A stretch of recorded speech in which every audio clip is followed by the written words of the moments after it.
What's Pornhub.com?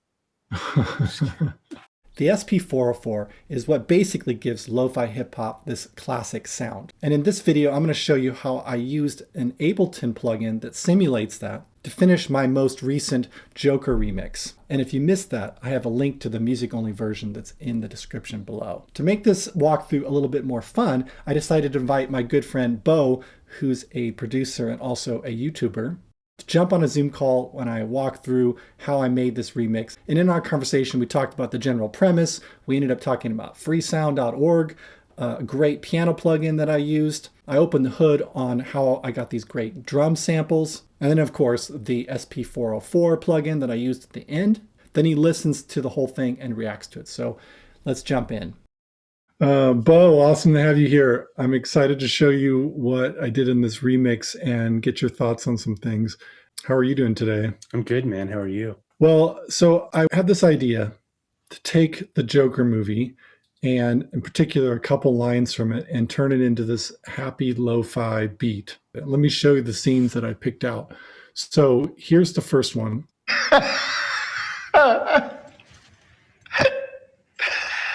And these are just such great little giggles. I was like, these would be perfect to throw in there too. But there's this particular line that we get to. I thought that little whisper right there, you wouldn't get it, would be perfect. And then also I found this guy who has these trailers on YouTube that don't have any music in them. So like this would be perfect for grabbing these parts without all the trailer music going along with it. So it's just the like lines from the trailer. My mother always tells me to smile and put on a happy face. She told me I had a purpose. So anyways, there's just a couple different lines from this.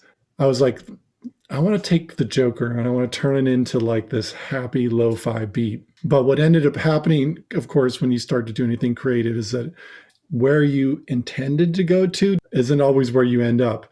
And it was just not working. It wasn't creepy enough to make it happy. So I figured out, okay, if I'm going to make this creepy, I need to do some like screeching violins. So I went on like Freesound. Have you ever used Freesound before? No. Oh, Freesound. You gotta look this up. Freesound.org. Let me actually pull it up here. What's Pornhub.com? Freesound is not a porn site. People upload all sorts of stuff here. So I just went up and looked up like violin screech or something like that. Yeah. So you can just look up little samples that people upload. You have to be a member in order for it to work, but they're free to download. So, and a lot of them are free to use in there. People will sometimes say that they want you to credit them, but it's basically just like user generated samples. Anyway, so I went here, but I laid down this piano part first.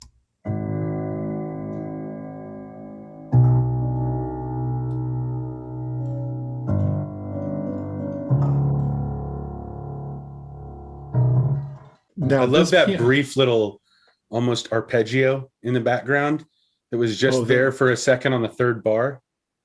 Oh, you mean like where it, the little filter? Na, na, na, na. This is also a great piano plugin that I'm using. I'll pull it up here. Imagiro Piano. He's like this lo-fi creator, and he just sampled his own piano. This thing sounds so good.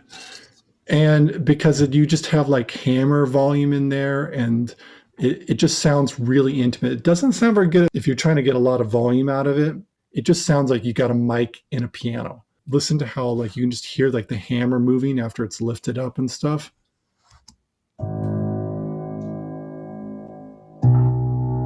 Hear that? The little hammer sounds? Oh yeah.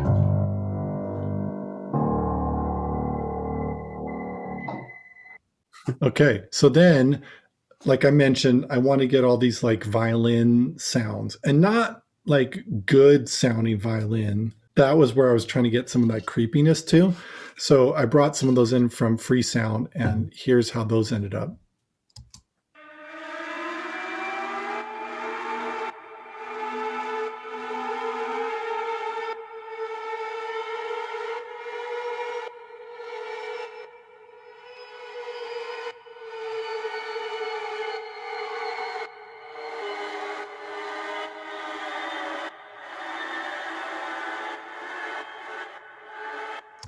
You're hearing the side chain in there. It's baked into this. That's what. But isn't that aren't those like good violin sounds? That is intense. I was closing my eyes and listening to it, and then I was like, I think my heart rate's gone up like 15 beats a minute since this sample started. Oh my God, the I tension think. there. Hold on a second. I think there's some other good violin ones in here too.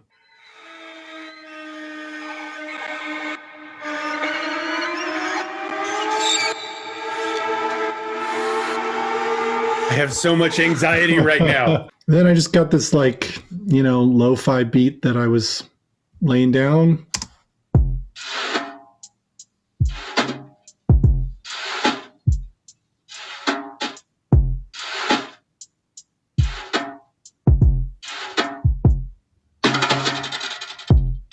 I love the brushes. Yeah, those turned out amazing. I got this brush pack from this guy, Ben Burns. It's only $2.99. So great deal. Send me the link. Definitely. Okay. All these links, by the way, for viewers are going to be down in the description below, so you can get to them from there. What I love about it, at least on here, is that he also has them rotating. So I don't know if you can hear that or not, but oh, it just has round robins in it already. Yeah, they're randomized. Robins. So that means that even if you're using the same pad, you get to have that variety that's already part of the mix. So not only are there great samples, but they're rotating between other samples that are there, all programmed in. Nice. For the people who are watching, that's not just something that's available on Ableton. You can do that on the Akai Force. You can do that on the machine. You can put 4 different sounds, same on the Akai Force, on one sample, and then through your random, you can either access which sample is accessed based on the velocity. So you set up velocity zones, or you can do it completely at random, and you can do that on the machine and the Force. I love that. Yeah. And I mean, that obviously takes a long time to program, right? Which is why I really appreciate that it's already there. Because for me, it's really important when I'm producing that there isn't too much repetition that's going on. And what you talked about means that you have to like manually do all that. If, most sound packs and stuff, they would just have one here. The work's already done for you. So I'm going to use the Kit Maker program I was telling you about, and I'll buy that and I'll dump it into Kit Maker, and it'll give me all those round robins and everything. And I can just import it straight into my machine. And for $2.99, that's awesome. Well, now I hate to break this to you, but it is an Ableton drum rack. That's okay. That's what I'm saying. Kit Maker can convert it. Can adapt it. Oh, well, There you go. Aren't you special? All right. So now this is kind of all of this stuff buses down into my kind of final mix here. And what I did was I just already summed this into this particular track. And this is why I particularly wanted to bring you along to kind of show you this, because you've used the SP-404, the actual one. I have never used it. There it is itself. Okay, here's a question for you. When did the whole sticker thing start happening with the SP-404? Well, I've always had a problem with stickers and collecting them, and like, if I buy, what do you mean like problem? Meaning that like they have to go somewhere. They don't stay they don't stay where they are. They have to, and my daughter has the same problem. Like, she loves stickers, and I will find them on the couches, on the TVs, and I'll be like, baby, please don't do that. But I can't really correct her because I'm 35 and I still do the same thing. I think for guys like me, maybe I'm totally off, but I think it comes from people who skateboarded as a kid. Because stickers on the bottom of your deck were always that's a good point, always a thing. But no, I don't put stickers on gear. But when I saw that everyone else was doing it, I was like, okay, it is socially acceptable for me to ruin this gear. Let's go. Right. Yeah. See, as a piano player, we don't really like put stickers on pianos. That's kind of a big no-no. It sort of ruins the finish on them. Well, anyways, you're the actual SP-404 user. I haven't ever used them before, but I liked about it. Actually, you gave me the inspiration for this, talking about using the SP-404 not for production, but just routing the audio through it and then for effects, using that to manipulate. So I don't have one, so I can't have that as an effect. I tried to make a version on the Force, which I think is great to use on that, but I don't necessarily want to go out to the Force and then back in when I can just have it as a plugin in Ableton. And Well, it's a good idea too. I mean, the only thing that the SP-404 does that nobody else can quite get right, the isolator. This plugin is what makes the 404 for me and a lot of other people. Okay, so tell me about the isolator, because there's it's a filter. It's a filter, but it's kind of like on a Koala. It's called Talkboy. On the Koala, app sampler. It's a filter that really I don't know how else to explain it, but it's got grit. It's instantly lo-fi when you use it. There's a lot of things like it, but there's only one SP-404 isolator. It's a really good sound. Well, maybe the guy that I got this from and then I modified it, it was a little too harsh. Every time I put the isolator on, the lows and the highs were cut, and then a little bit bump in the middle for the mids. But it would just go on so fast that the sound was a bit jarring to me. Right. So the problem is I'm guessing it's one knob on your setup, right? Yeah, and it's just like either on and off. So it's not one knob on the actual SP-404. You would control the filter range with the green button here. Okay. Which is control 1. Control 2, you'd be able to control the resonance. That's a big deal anytime I use filters, is the more I open a filter, the more I want to back off the resonance or it gets really harsh. And then you've got drive over here for your gain.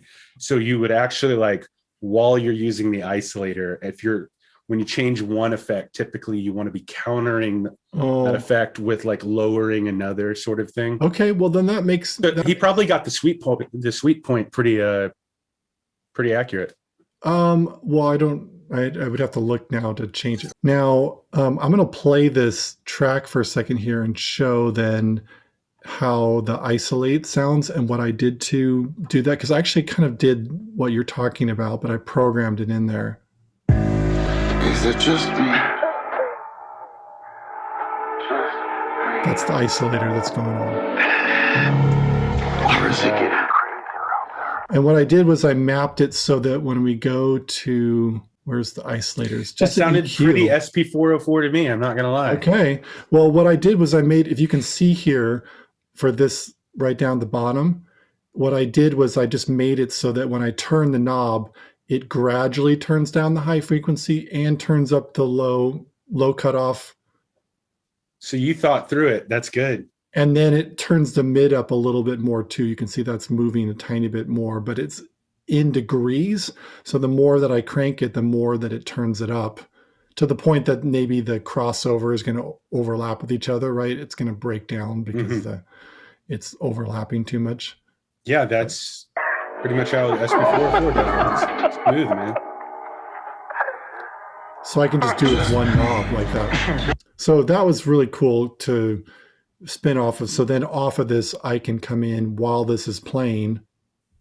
Is it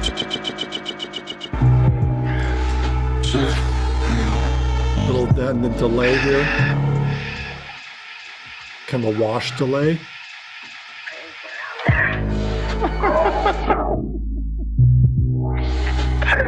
Filter.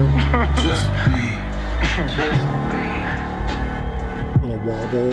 So right away, the coolest thing about this is that for the most part, unless you're resampling and resampling and resampling through the SP-404, which is not a small task, typically you can only, like I said, without clever tricks, you can only add effects to the master channel.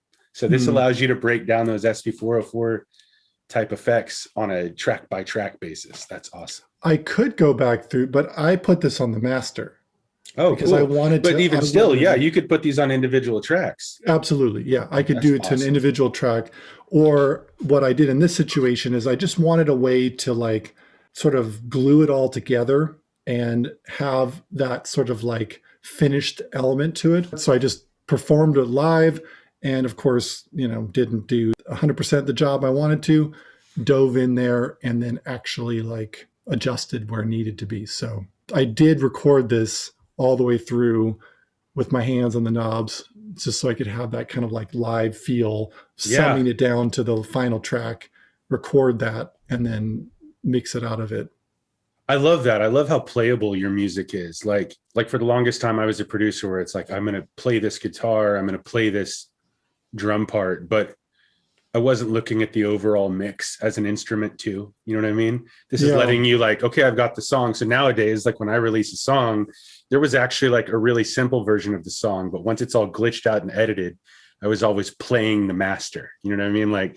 Like affecting it again. Like if it's in Logic, I use remix effects, and or I'll finish it, put it in the SP-404, and then do the knobs for To the knobs, master. yeah. And then that's the version I put out. But yeah, I love how I love the way you think. Like there's no part of the process where you're not like thinking of it as an instrument. Again, you're the one that gave me the idea, because you're talking about routing something through. Were we talking on the SP-404 phone? Was this a conversation we had? Yeah. I think I remember that. Yeah. Yeah. And so I was like, I happened to stumble across someone who had made this 404 for Ableton. And I was like, oh, that'd be perfect. I'll just drop this on the final bus and then kind of do a final run through, and put all that stuff in there. So anyways, without further ado, maybe you want to give a listen to the full track. Yeah, let's do it. Is it just me? Just me? Or is it getting crazier out there?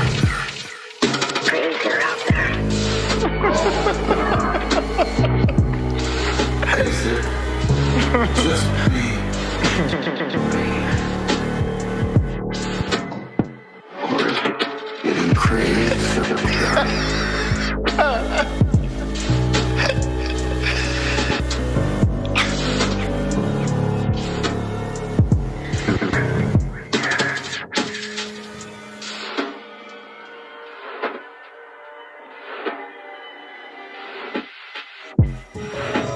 My mother always tells me to smile and put on a happy face.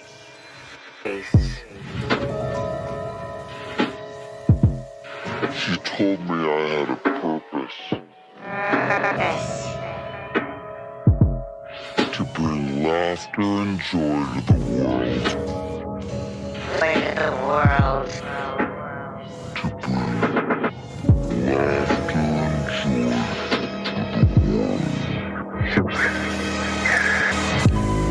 Is it just me? Just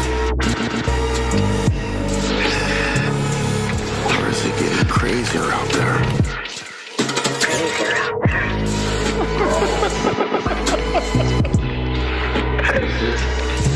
Just me. Or is it getting crazier out there?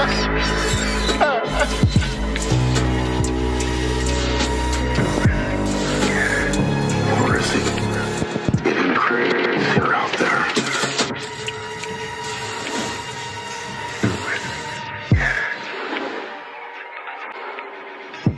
Dude, that is so good. I love the sound design. That is so good.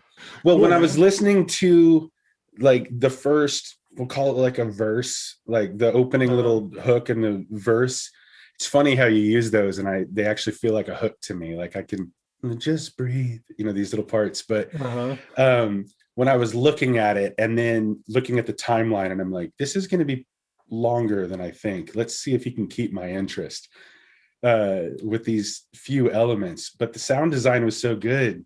It just kept rolling through, man. Well, it helps to have the movie visuals too, right? Mm-hmm. All right, I hope you did like that video. I'm going to do this more often, where I do a walkthrough of my remixes and invite someone to come in. All right, I hope you enjoyed that. I'm going to do this more, where I do a remix and then walk through it with someone and invite them to be on this video and have a conversation about it. So see you next time.